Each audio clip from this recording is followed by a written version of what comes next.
Hello and welcome to Raw Chatter. I am your host speaking, Vicky Midwood, health coach and addiction eliminator, helping you to feel fabulous in your own skin and to get free from the obsession, compulsion to use food or alcohol or exercise or all three to change how you look and feel. Now, I'm doing a solo episode today. I've had some amazing guests on this season. I feel so lucky and really kind of blessed with the people who I am meeting and getting the opportunity to talk to.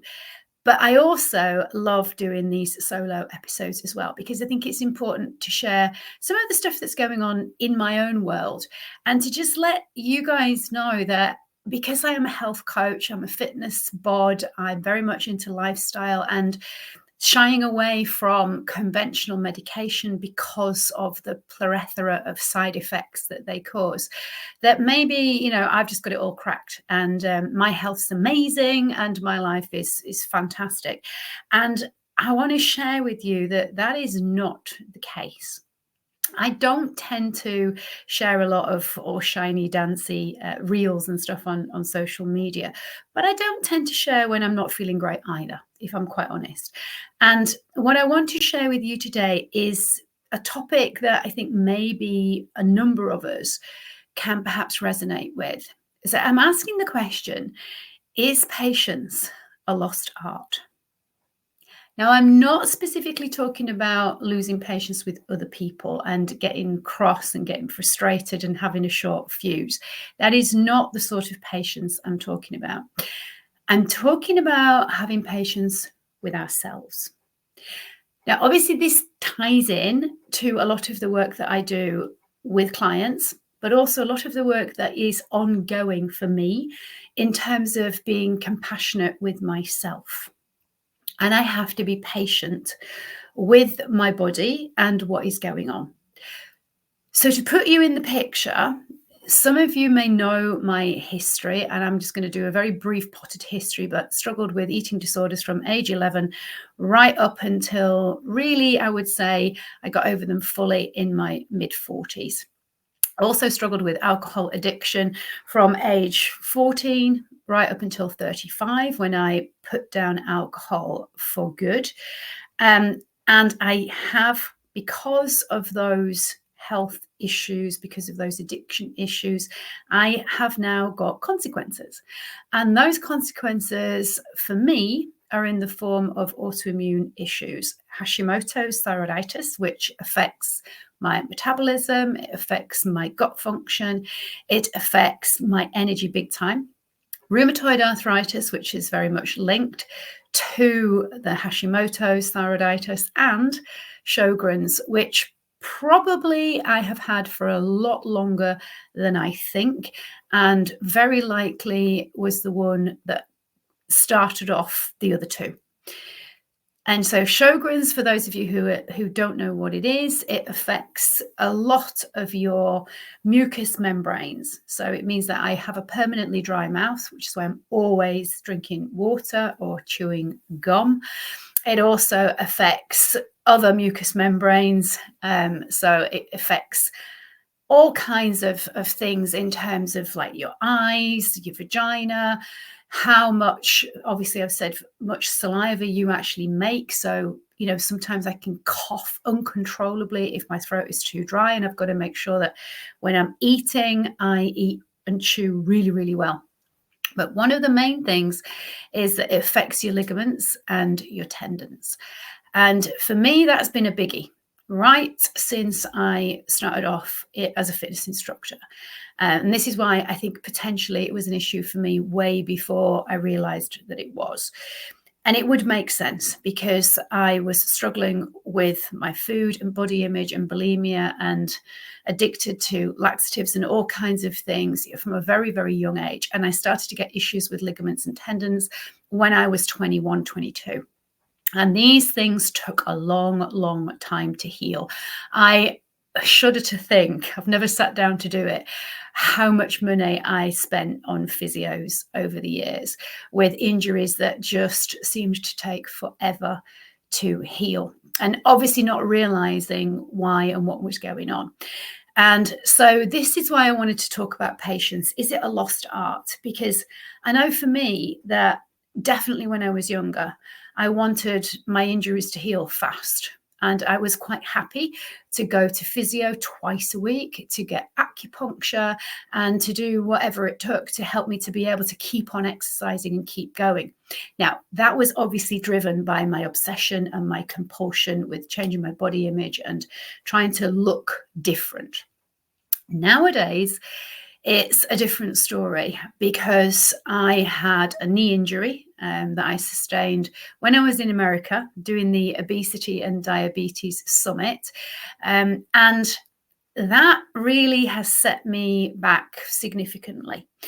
The difference is the way that I've dealt with it this time has been very different to the way that I've dealt with injuries in the past, in that I have had to make sure that I have vigilantly forced myself, and I've chosen those words carefully, to be patient, right? Because it wasn't easy. Every part of me has wanted to push through the pain and to go a little bit mad. And what I do know is purely and simply from getting it wrong and being too impatient and not allowing my body enough time or doing the right things to help it to heal, that I have had injuries that have lasted for nearly 12 months.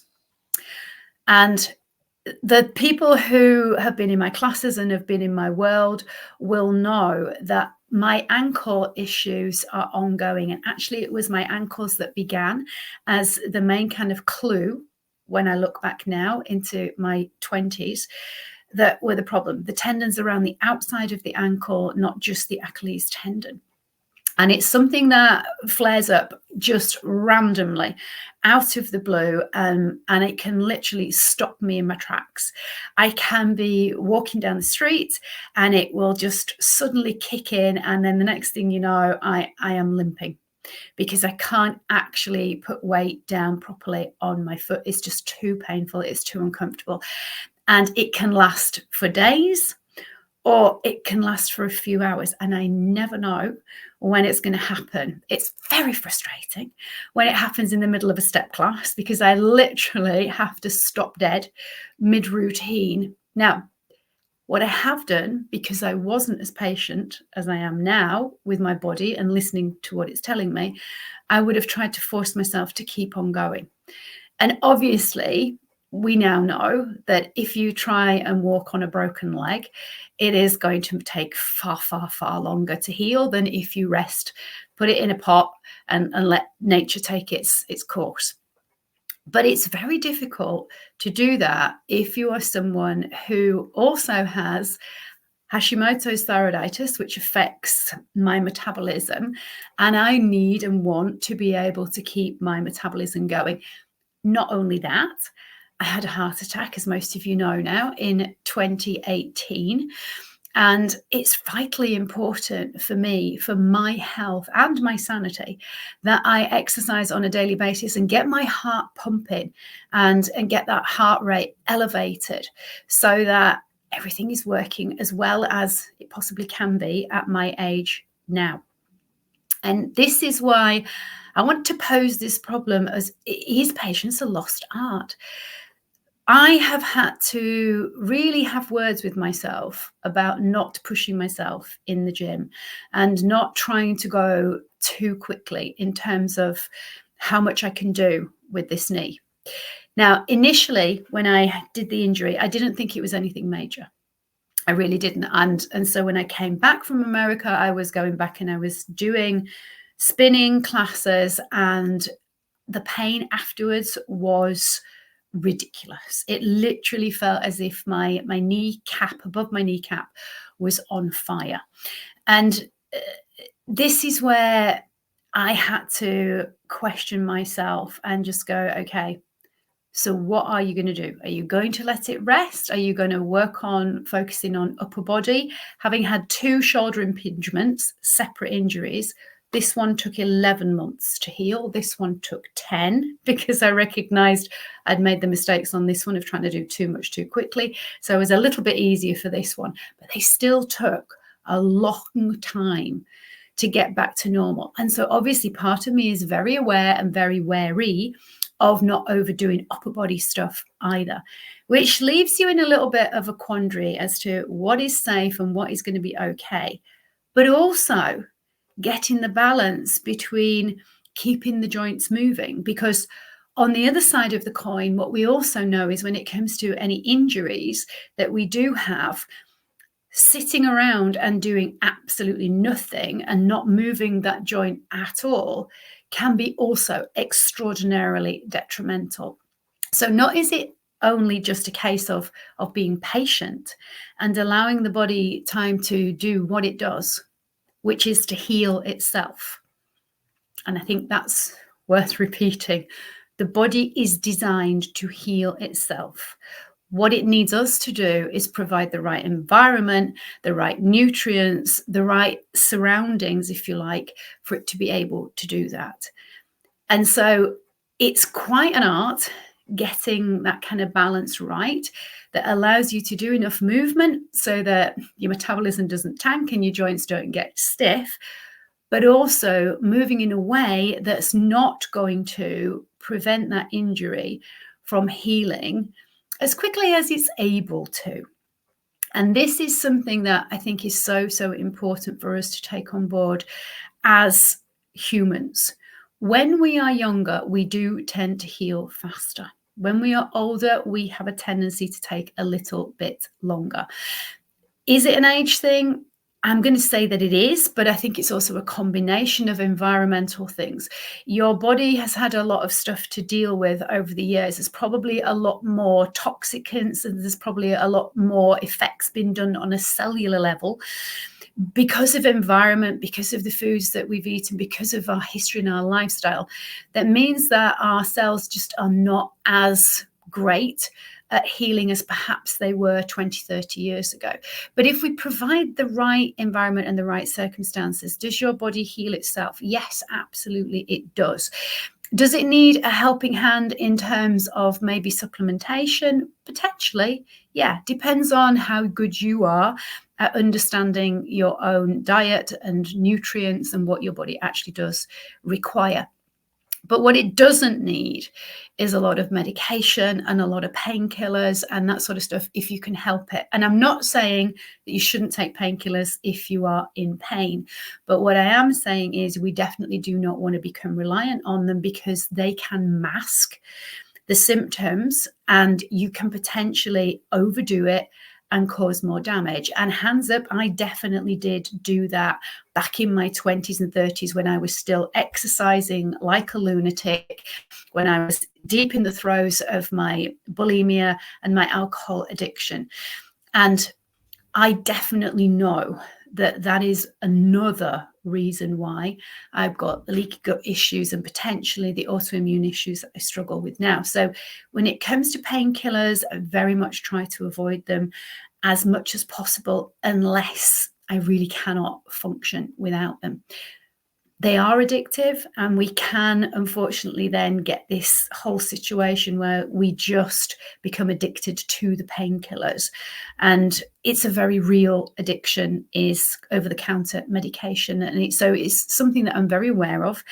Having been somebody who's addicted to a number of things, I don't want to add that to the list. Which means that practicing patience is something that I've had to get better and better at as I've gotten older. And what I want you guys to do is help me to know is it just me that struggles with patience? Does it get easier when you get older? I think it does.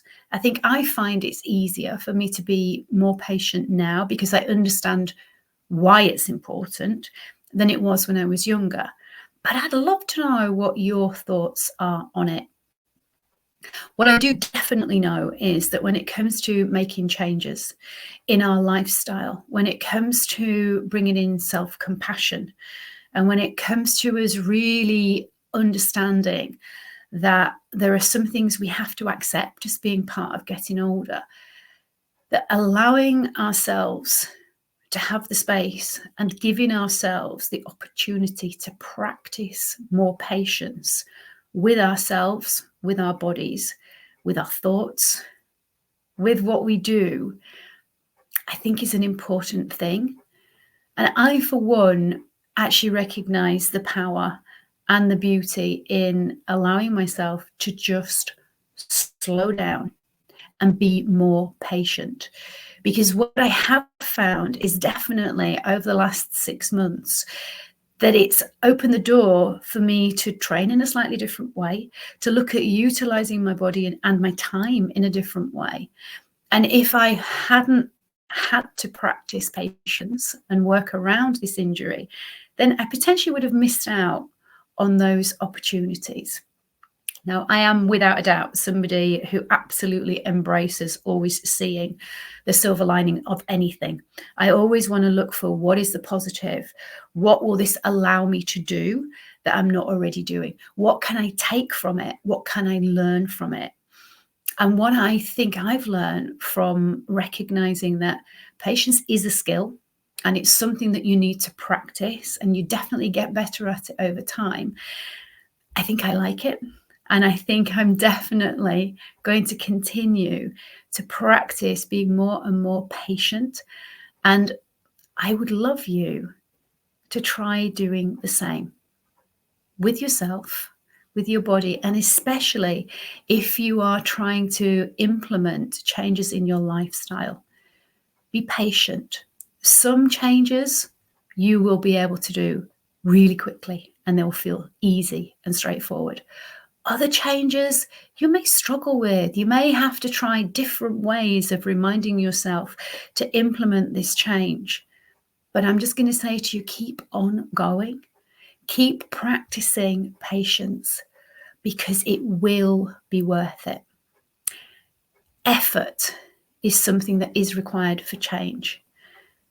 We don't get anything that's worth having without effort. And so practicing patience, I believe, is something that we have to put a little bit of effort into.